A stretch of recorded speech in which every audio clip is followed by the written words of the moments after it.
again, one of those moments in life that really changed me and changed my experience of that moment.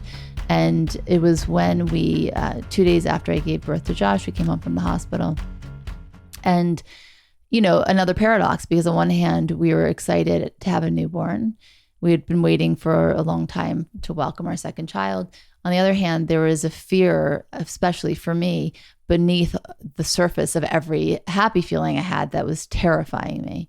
And there was a mix of feelings, many, like a multitude when we came home. And I remember it was in the afternoon. David was 3.5. Our oldest. 3, I think he was 3. And he was at school and I was sitting in bed. And I think you were sitting with me, we were talking. And again, I was having a lot of emotions, many hormones in my body. And we get a knock on the door.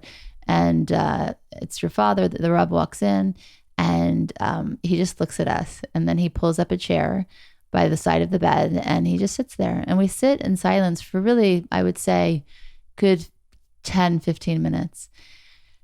And I didn't feel the need to say anything again. I was so raw. You didn't either. We're just literally sitting in silence. And then the Rav looks at me and he says simply, "It didn't just happen to you."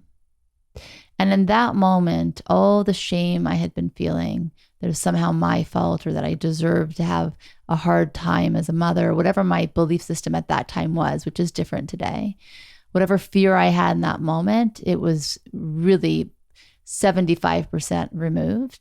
And the Rav taught me such a powerful lesson in that moment. And that was the power of empathy and kindness and compassion, because he was so complete in that way in all of his life. But in that moment, he really offered that completely to us. And it was such a lesson for me in life. Not just for me to understand that when things happen to me in life, my perspective's different now. I don't think I experience things in that way, but still, it's not just happening to me because I'm connected to all of humanity and to all of the world. And I do believe at our greatest, we want the best for one another, but also in my ability, hopefully, to offer that to other people when they're going through something challenging. Because I think when things feel dark in the moment, it's like we feel like it's only happening to us. The weight of that is on our shoulders. We can't see the forest from the trees. We're just like paralyzed pretty much. But this gives you a perspective and understanding, a comfort that that is true and also needed.